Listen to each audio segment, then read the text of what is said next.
No niin, tervetuloa taas Rion pariin. Ja tänään oli tarkoitus esitellä näitä aseita ja ansoja ja miten niitä rakennellaan. Tässä on nyt muutama ihan perussimppeli ansa rakennettu, mitä voidaan vähän testata ja katsoa kuinka ne toimii. Ei tehdä mitään kauhean monimutkaista, jotta jää teillekin jotain suunniteltavaa sitten, kun niitä omia ansoja rakentelette.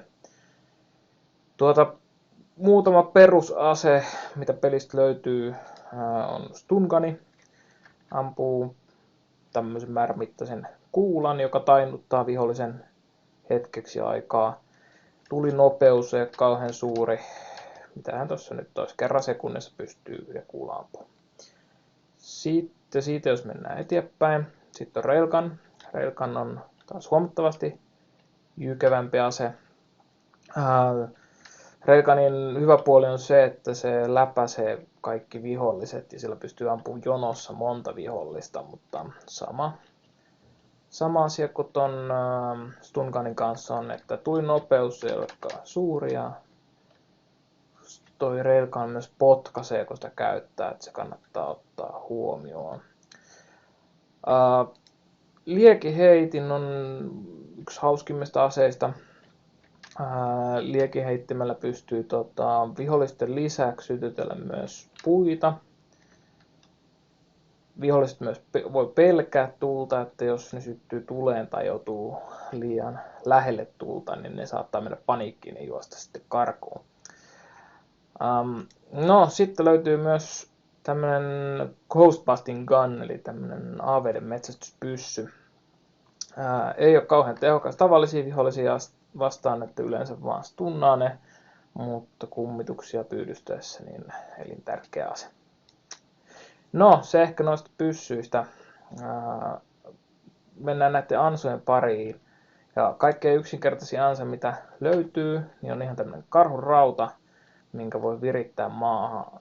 Vihollinen siihen astuessaan niin stunnautuu hetkeksi, että sitä pystyy siinä sitten pommittamaan ja helpottaa esimerkiksi, jos ansa on rakennettu niin, että vihollisen täytyy seistä juuri tietystä kohtaa, niin hyvä sijoittaa tuo siihen vaikka laukaisimen päälle. No, laukaisimen kun päästiin, niin yksinkertainen tapa rakentaa ansa on, että laitetaan tämmöinen laukaisin-nappi, mikä tässä minun edessä nyt on. Ja siihen sitten ansa lankaa, tai tämmöinen tulilanka, ja tulilangan päähän sitten jotain räjähtävää. Näin saadaan ihan tällaisia pikkusimppeli ansa tehtyä.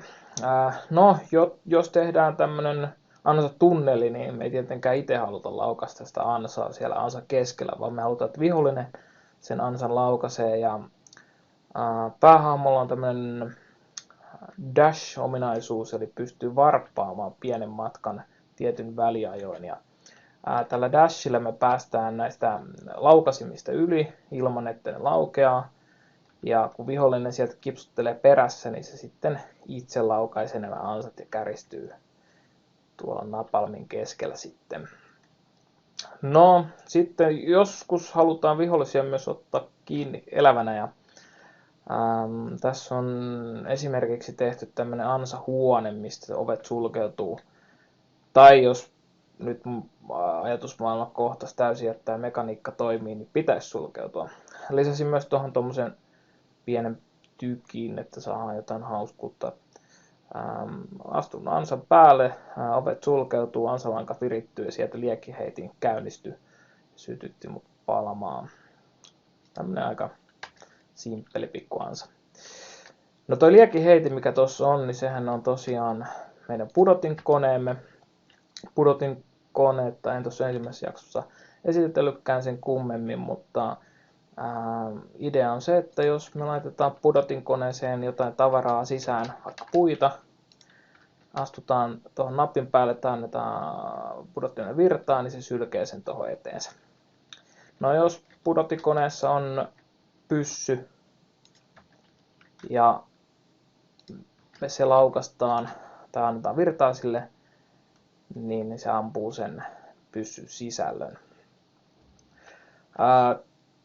Tietysti mitä enemmän virtaa annetaan, niin sitä useammin se sieltä tavaraa työntää ulos. Ja tähän mä oon rakennellut tällaisen pienen esimerkin, että miten pystytään esimerkiksi batteria hyödyntämään tällaisen pudotinkoneen kanssa. Eli nyt kun batteri kohtaa pudotinkoneen, niin virtaa saadaan paljon enemmän sille laitteelle ja sitä kautta sitten panoksia lentelee enemmän tai saadaan